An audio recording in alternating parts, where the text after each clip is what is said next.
came to the very first Supernatural Pregnancy Summit. I was promoting this book, my first book, heavily. And her friend saw the book, bought it for her, sent it to her. She read the book, found me on social media, and posted about it. And the day she posted about it was a couple of days before the summit that weekend. And she was like, "Oh my God, I'm actually going to be in Houston that weekend." So she canceled her plans to come to the summit. So Megan, I want you to come on and share your journey. I know you and your husband were believing for a long time. You came to the summit, share your experience, and then what happened afterwards. So it was a divine appointment. Like she said, my friend had bought me the book, and it was just so crazy how everything played out. God had his hand and he had a plan, and he needed me in Houston for this appointment. And it was wild because like you said, I was going to be there. I was going to be in town, and I was living in Orlando at the time because I lost my home from a hurricane in Ida. I live in South Louisiana. So I got displaced to Florida. I was living there for a hot minute. And that was when my friend that lives in Florida got me the book. It just lined up.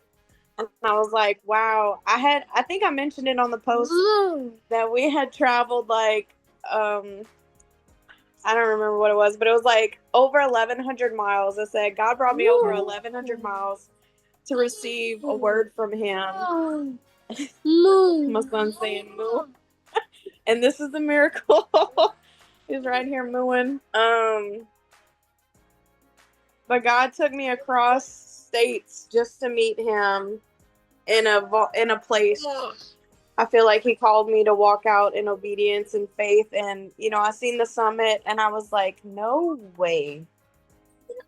No way. Like, I'm going to be there. And it's this day. I booked my ticket and I was like, I don't know how I'm going to do it. Because like I said, I was going into town for business. But I said, I'm going to make it work. My husband was out there with me and I looked at him and I said, I need to go to this place at this time and I'll be back. Like I was like, almost kind of like mind your business. I'm on a mission type of thing. You just got to trust me. I said, I just feel like I'm supposed to be at this place at this time. And I did. I showed up, just in faith that God did have a word for me, and he did. It was prophesied that I would be pregnant before the end of the year. And I was. I never seen a positive pregnancy test in my life.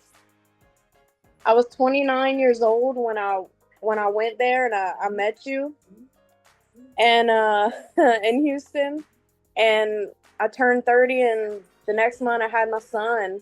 And you guys, I have been married since I was 20 years old. I've been trying since the day I got married. So for 9 years? Yes. From the moment I got married, when I got my husband, he wasn't my husband yet, but I gave him a car seat. That was his present for Christmas because I was like ready. Then 9 years, like going through the motions of like never having I never seen a positive ever. And it's been a journey. There's been ups and downs, cyst ruptures every month, surgeries, just all the things that just come up unexpected, and nobody could give me an answer what was wrong with me.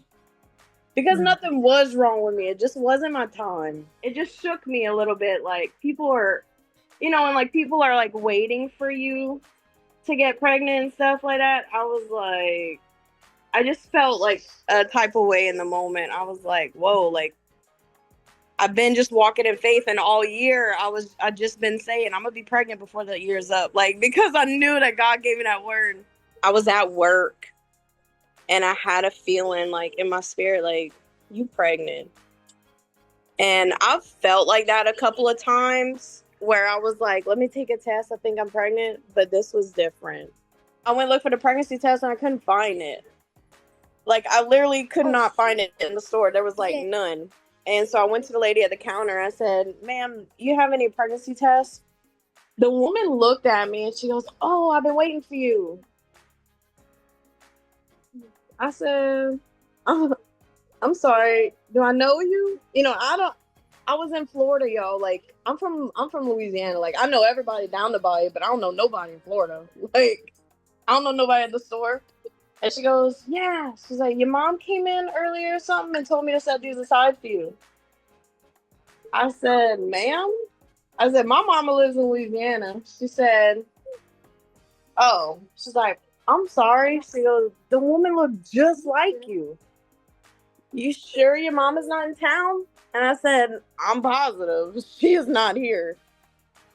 And I just checked out, and all of a sudden, I just felt warm all over my body. And I went in my car, and I cried, and I cried, and I cried. And I took my test, and I fell to the floor. I felt paralyzed, like I couldn't even move. I couldn't even, sound wasn't even coming out. It was like squeaking. I don't like I don't even. I just seen it, and I couldn't. It's like I believed it, but I could not believe it because what is this happening? And I never seen that before. Never.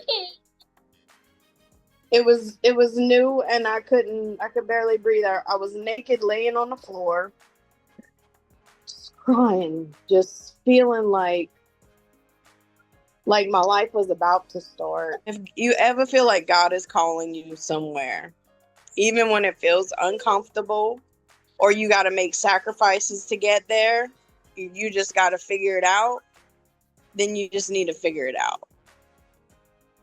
Like what I really learned was operate in faith and not in fear, and just walk in obedience, because God is going to do stuff that I prayed for that for so long, and I'm thankful for it, because like you said, like, there's no denying. There's no questioning. I see him through it all. He made me pregnant so good that my son didn't even want to come out. Like, I was 42 weeks. I never thought that I could get pregnant one day. And they was like, "We got to get you out. Like, what you doing? Come out." Look at that miracle boy right there. Listen, God is faithful. I remember it like it was yesterday. And when I look at the pictures from the summit that day, and you there with your hands lifted, you just had this look of just yearning on your face, desperation, just like, God, do it, believing, just like you were completely surrendered and open. And that is the best time for God to move, when we're surrendered and completely open to him moving in our lives. Yes, my God, today, bless the Lord, 9 years.